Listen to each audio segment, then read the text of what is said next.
What's up, folks? How's it going? This is Waj. Hope you guys are all doing well. And today we're going to be doing an unboxing of the new iPhone 12 as well as the iPhone 12 Pro. One of the reasons why I want to do this video is these are very, very small boxes. Basically, for environmental reasons as well as economical reasons, Apple has taken out the power adapter as well as the headphones that typically came with iPhones, which kind of sucks for the consumer, but is definitely a pro. Certainly from a shipping standpoint is a huge benefit. Basically, the volume of both of these two boxes is actually smaller than typically one smartphone.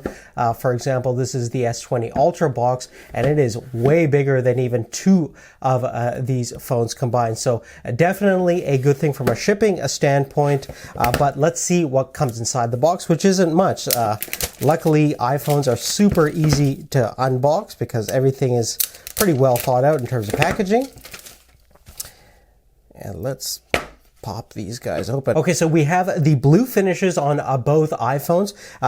Basically the standard blue on the iPhone 12 and the Pacific blue finish, which looks really cool on the new iPhone 12 Pro. We'll take a look at the standard version first. You can see we have a nice little white cover that highlights all the buttons, which is really cool, as well as the lightning connection. And there is the phone itself. We can turn it on. Now at the top portion of the box, we have the SIM card opener as well as an Apple sticker, which is cool that they still include that, as well as some general information about warranty and things like that.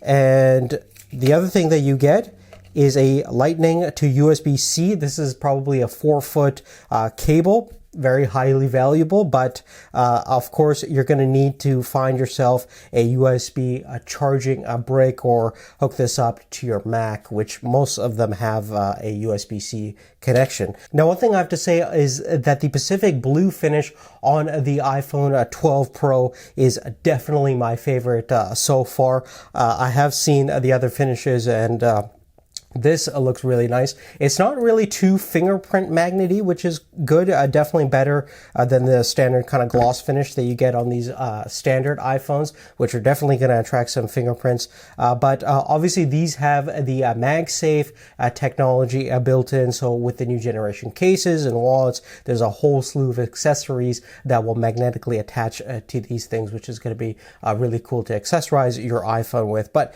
if you're going to rock it pretty much nude, I think the overall design and look of the new generation iPhone 12s is really killer. Let's go ahead and go through the setup and take a look at the display.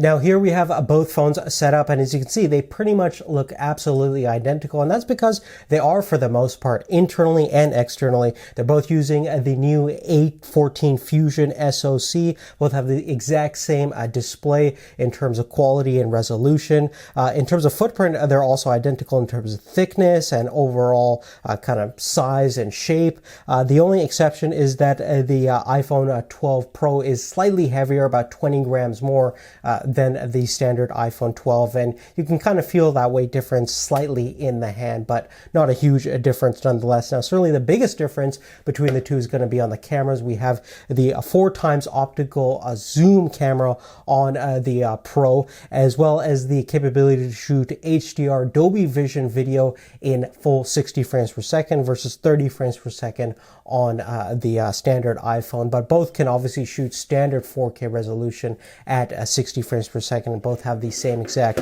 front-facing camera configuration as well. And apart from those little factors and the fact that you do have higher memory capacities, basically starting at 128 gigabytes on the Pro versus 64 gigabytes on the standard iPhone, and then going all the way up to 512 gigabytes and 256 gigabytes on the iPhone 12. There's really not going to be a huge difference.